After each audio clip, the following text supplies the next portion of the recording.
Chapter 5. They went across the lake to the region of the Gerasenes. When Jesus got out of the boat, a man with an evil spirit came from the tombs to meet him.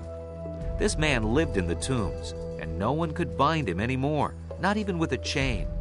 For he had often been chained hand and foot, but he tore the chains apart and broke the irons on his feet. No one was strong enough to subdue him.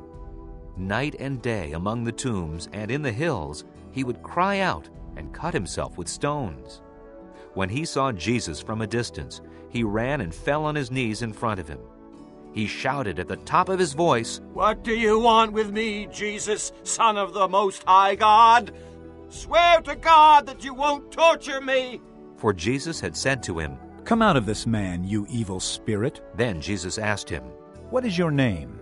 "My name is Legion," he replied. "for we are many." And he begged Jesus again and again not to send them out of the area. A large herd of pigs was feeding on the nearby hillside. The demons begged Jesus, "Send us among the pigs. Allow us to go into them." He gave them permission, and the evil spirits came out and went into the pigs.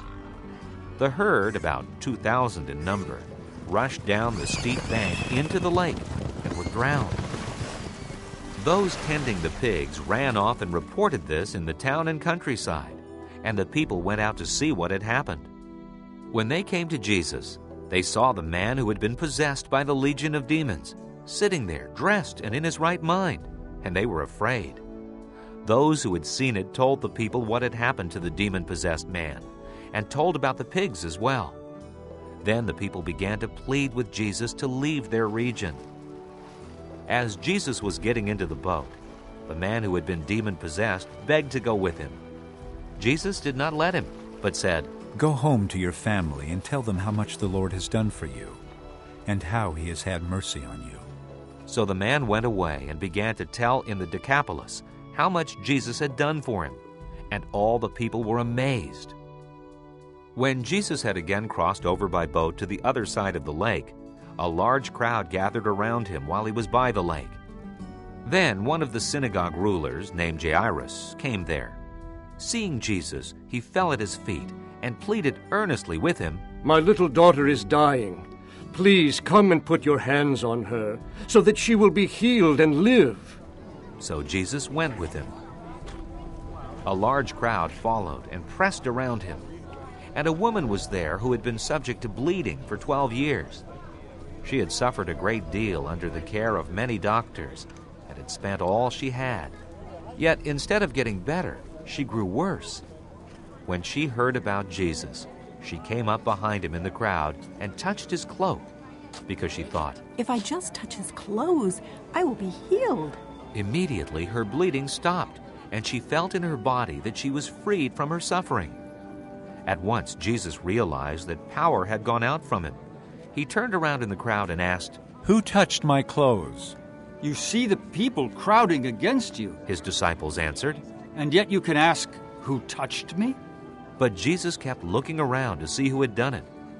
Then the woman, knowing what had happened to her, came and fell at his feet, and trembling with fear, told him the whole truth. He said to her, "Daughter, your faith has healed you. Go in peace and be freed from your suffering." While Jesus was still speaking, some men came from the house of Jairus, the synagogue ruler. "Your daughter is dead," they said. "Why bother the teacher anymore?"